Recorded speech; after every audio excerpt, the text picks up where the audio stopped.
Velma was an exhausting show, to put it mildly. I didn't exactly have the highest hopes going in, but I did want to give it a fair chance. I mean, the idea of a Scooby-Doo show geared towards adults certainly has potential, and while I'm not particularly nostalgic for the franchise, it would be nice to see that potential met.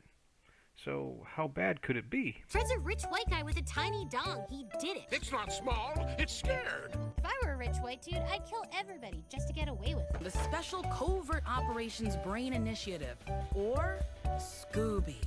Scooby? And wait, what did Scooby do?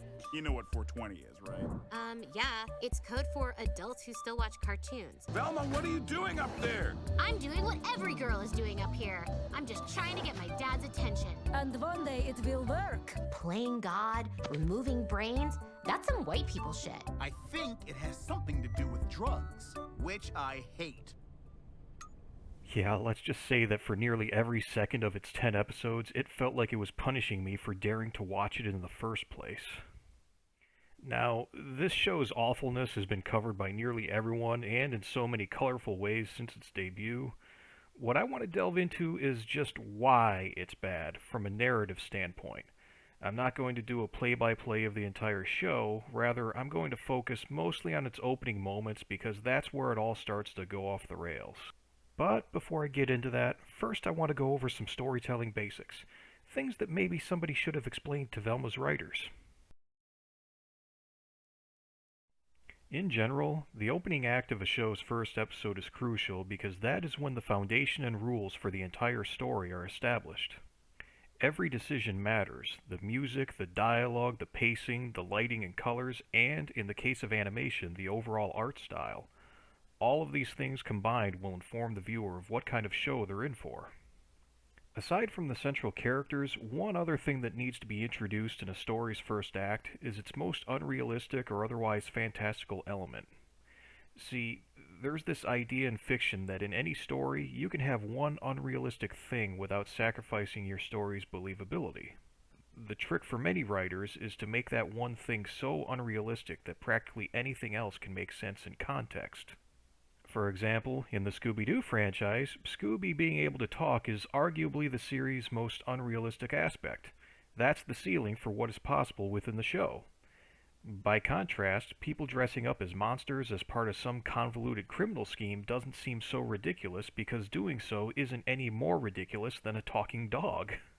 Scooby isn't just the star of his franchise, he's its anchor. Without him or some kind of substitute, the ground rules for the show would become more realistic by default. Keep that in mind, it'll be important later. Now, getting back to Velma. Before I start talking about its writing, I want to talk a bit about its art style, and how I feel that that style is at odds with the writing. Some of the first things we see in the show are backgrounds, which use a somewhat muted color palette and at times are detailed enough that they look like they were painted from photo reference, if not traced. This helps to set a realistic visual tone for the murder mystery that people might have been expecting. If the show were instead meant to be a silly comedy with no basis in reality, then the backgrounds would usually have a much simpler style to them. The character designs also help to set the overall tone because character design is kind of its own language, with its own set of rules. Generally, characters made of soft, simple shapes and with a larger head-to-body ratio read as cartoony, while characters with more angular, anatomical shapes and smaller heads read as more realistic. Simpler designs tend to have a wider range of things that they can get away with. They can be used for slapstick comedy, kid-friendly adventures, raunchy sex jokes and toilet humor, or they can even be played completely serious. But as the character designs become more realistic, so too do their limitations. Injuries that a cartoony character could just walk off would leave a more realistic character bloodied, broken, or worse. With all of that out of the way, Velma's art style is interesting because the character designs have more cartoony proportions than the originals, and yet read as more realistic at the same time. The characters in the original show were more realistically proportioned, but their designs were also softer and their poses and movements were more exaggerated. Velma's characters, by comparison, are more restrained and rigid in their construction, posing, and motion, and at times have a bit more anatomical detail. Nothing about them is particularly silly. Combined with the backgrounds and the absence of Scooby, the visual language is effectively saying to the audience that this show takes place in a realistic world with realistic rules and limitations, which is part of why it's so jarring when the show constantly aims for a style of humor that might have benefited from more cartoony visuals like that of Family Guy or Be Cool Scooby-Doo. Anyway, with all of that out of the way, let's talk about Velma's opening and how it sets the tone for the rest of the series. The cracks in the story's foundation start to form almost as soon as Velma starts talking.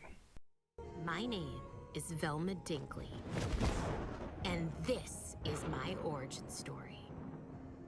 Sure, normally origin stories are about tall, handsome guys struggling with the burden of being handed even more power. So, after telling us her name, she deviates to talk about other, non-specific origin stories rather than giving us any more information about herself. But she is establishing herself as whiny, bitter, and cynical. It's not a very good first impression, but it is still early enough that things can improve from here. Again, the detail and griminess of the backgrounds really help to sell the realism of this world. And then, 1 minute in, this happens. Where to even start with this? If the idea were only to show that the locker room is gross, a single roach would have worked. As a visual gag, it doesn't work because it's not nearly exaggerated enough. The only thing it succeeds at is making the audience wonder just what the hell they're watching. But it should also signal to them that they'll need to strap themselves in because the show is going to get much, much worse. First-time viewers have no idea just how much this show is going to insult their intelligence. Anyway, the roaches get squished by a shadowy stalker, so we're back to building tension for our murder mystery. Which is immediately followed by underage girls having a naked shower room meta-discussion, which, given how long the discussion drags on for, this is the writers telling us that this is going to be a major part of the show, referencing TV tropes while engaging in those tropes and having teenagers talk like TV writers in their 40s. More cracks are forming in the show's foundation. Moving on. A fight breaks out between Daphne and whatever horny girl's name is. Daphne looks like she's going to gleefully commit the show's first murder when Velma runs in and attacks her. And then joins in on the discussion because, again, the writers have decided that meta jokes and commentary are an integral part of the show. Also note that it doesn't seem like Velma was rushing to horny girl's defense. She saw an opportunity to attack Daphne and took it. Why exactly does Velma hate Daphne?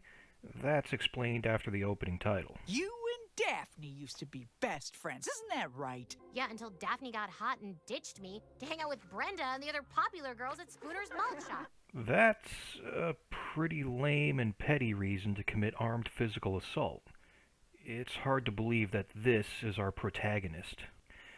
Now, normally when introducing a protagonist, you want to show them in a positive light. Whether they're funny, cheerful, vulnerable, heroic, an underdog, or in some way interesting, the idea is to get the audience on their side as quickly as possible. Nothing in this opening gets the audience on Velma's side. Hell, I'd argue that nothing in the rest of the episode or even the full season gets the audience on her side. A character simply existing isn't enough to make them likable. Anyway, I'll get back to Velma herself in a bit. For now, let's just continue on with the opening.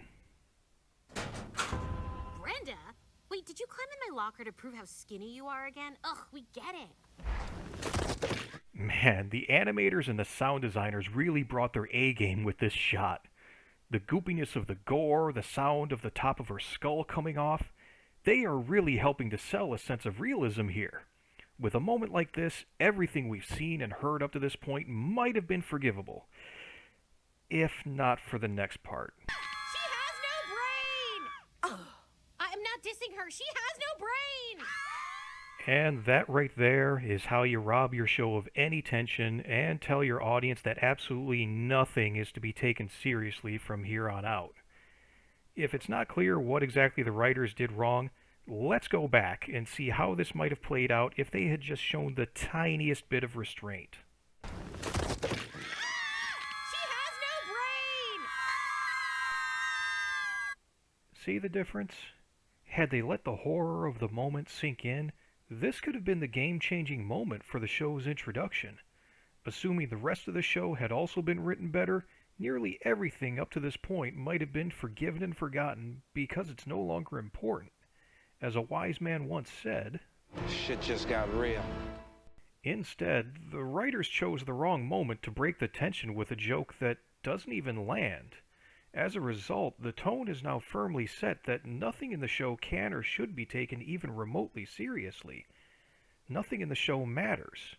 The murder mystery doesn't matter. Velma's life-threatening panic attacks and her mother's disappearance don't matter. Velma's relationships and the ensuing drama do not matter. And if nothing in the show matters, then what is there to get invested in for 10 episodes?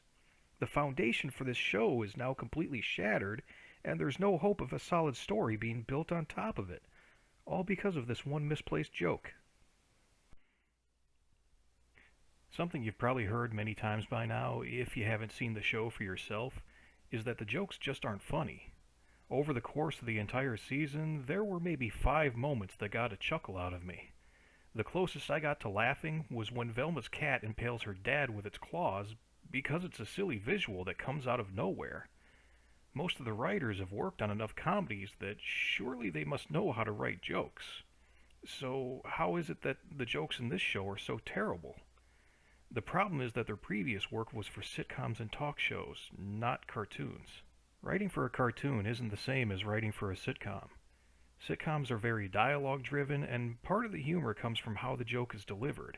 It's not just what is said, but how it's said, combined with the performer's body language and facial expressions. Things that just don't translate well to limited animation that may be outsourced to artists who may not even speak the same language. That's one reason why cartoons rely more on visual humor. It's much more universal. So if you have writers who aren't used to crafting visual jokes and they still try to rely on dialogue, Velma is what you get. The characters in the show talk so much. Too much, even when it doesn't fit. No, I can't die! Sophie's gonna put a treadmill in my room! There's also the fact that on a sitcom, the window between a joke being written and performed is much shorter. The actors can deliver a joke a dozen different ways, and if it doesn't work, they can improvise something on the spot, or the writers may scramble to come up with something else.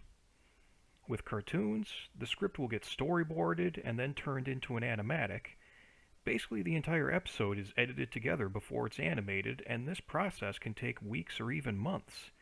And what's worse is not every producer or director is capable of watching the animatic and imagining what the finished animation will look like.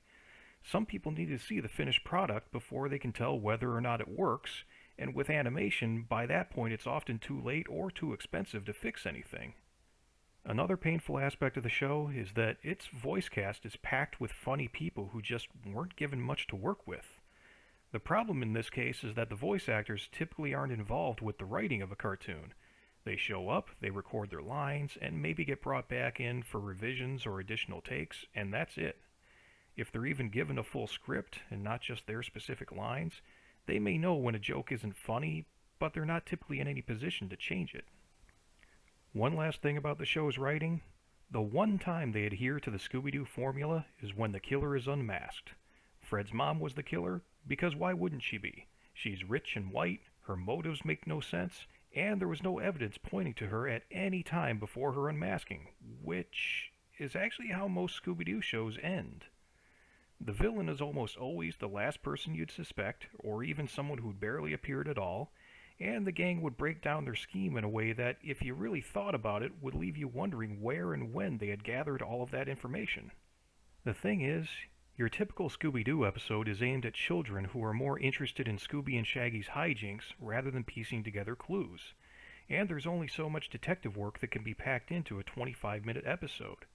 Velma, on the other hand, was made for an adult audience, and it had 10 episodes for its central mystery to play out.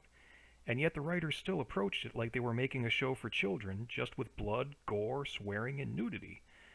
Which is also more or less what Hollywood thinks a cartoon for adults is, but that's a whole other discussion.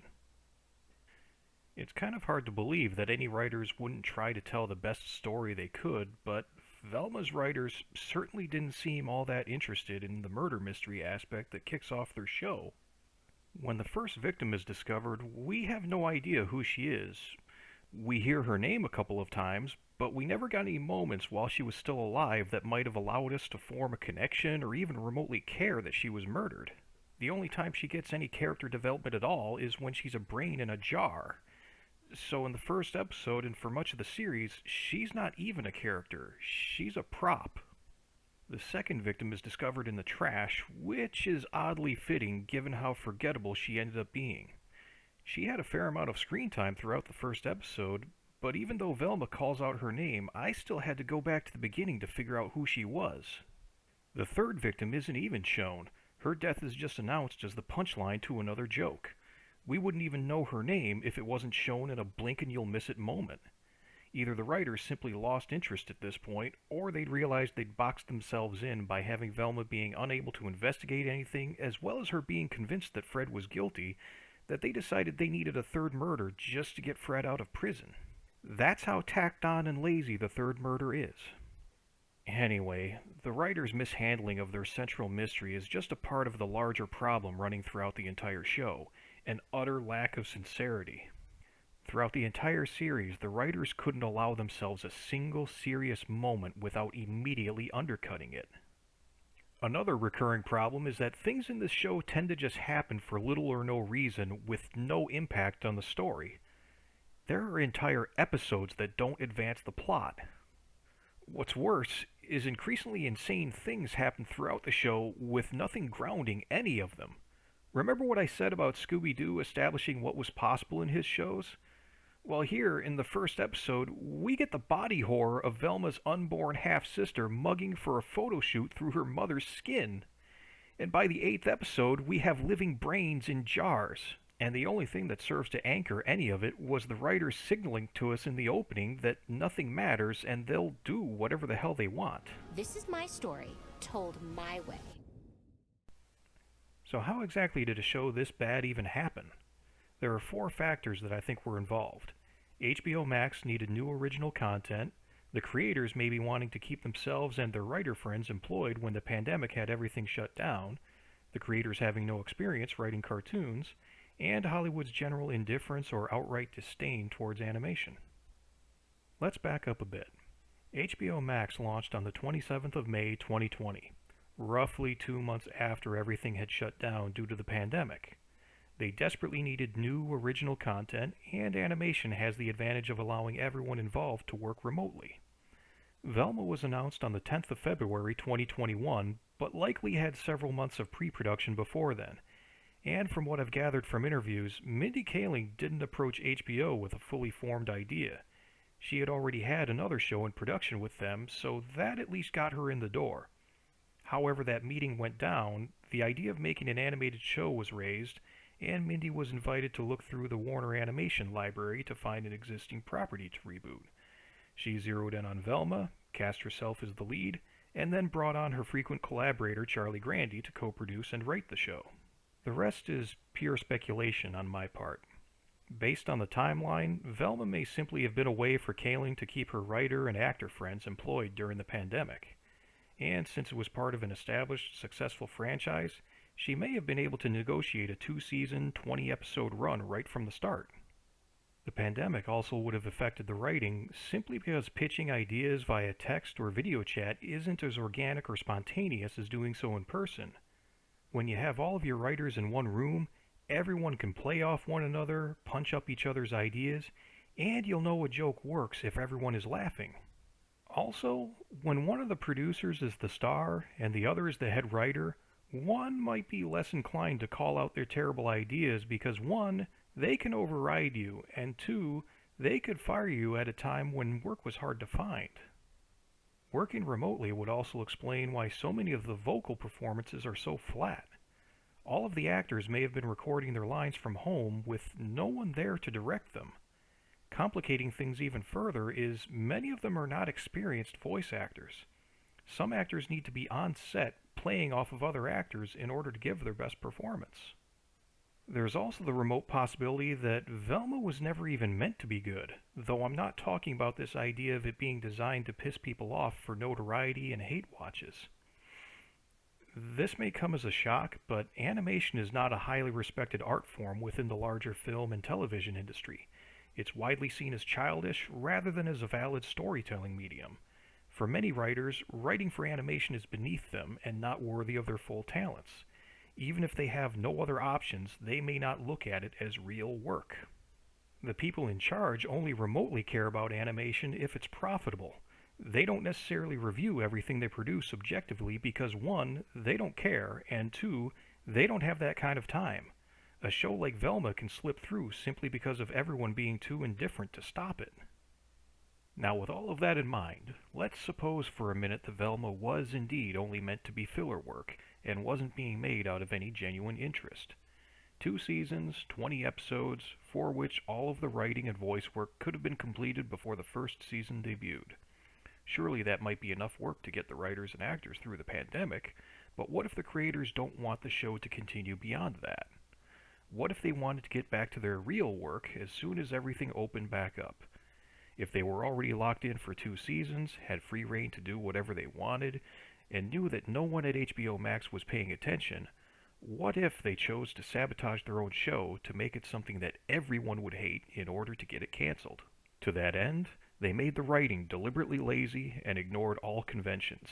They completely changed the characters' personalities and made Velma in particular utterly despicable. They disrespected the source material and insulted the fans at every turn, and the cherry on top, they made it so unfunny that the show as a whole would be completely unredeemable. If that was the case, then I can picture them having a good laugh as the negative reviews flooded in. Their plan was working better than expected. But wouldn't HBO Max be angry at Kaling and Grandy for making a bad show and wasting their money? That assumes that any of the executives watched the show, which they probably haven't. They only care about the number of subscribers it may pull in. If the show is a flop, Kaling and Grandy can blame it on racists, internet trolls, and fans who can't handle something new and different. The show could be quietly canceled, and Kaling and crew will move on to their next live-action projects. Now, not that anyone involved would ever admit to something like this, but if this is indeed the case, then I might actually have the tiniest bit of respect for Kaling and Grandy for pulling off such a the producer's style scheme.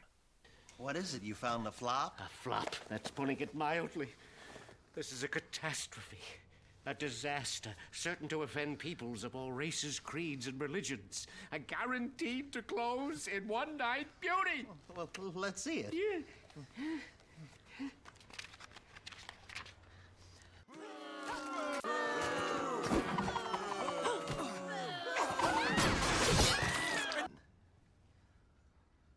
Oh my God. Oh my God, it's right. If nothing else, it's something that I had a little bit of fun thinking about. In conclusion, is Velma the worst thing ever? It's certainly up there on my list, but I wouldn't say it's the absolute worst. The one thing I can say for certain is that Velma won't be around forever. It'll eventually be canceled and forgotten, and at some point a new, proper Scooby-Doo series or film will be released. The franchise has been around for over 50 years, so it's a safe bet that it will continue on, with Velma being little more than a momentary detour. That's all I've got for now. I might be tempted to do another video on how I would attempt to fix this show, but that's more in the realm of fan fiction than criticism, and it's something that I just don't have much time for at the moment. So until then, have a good one.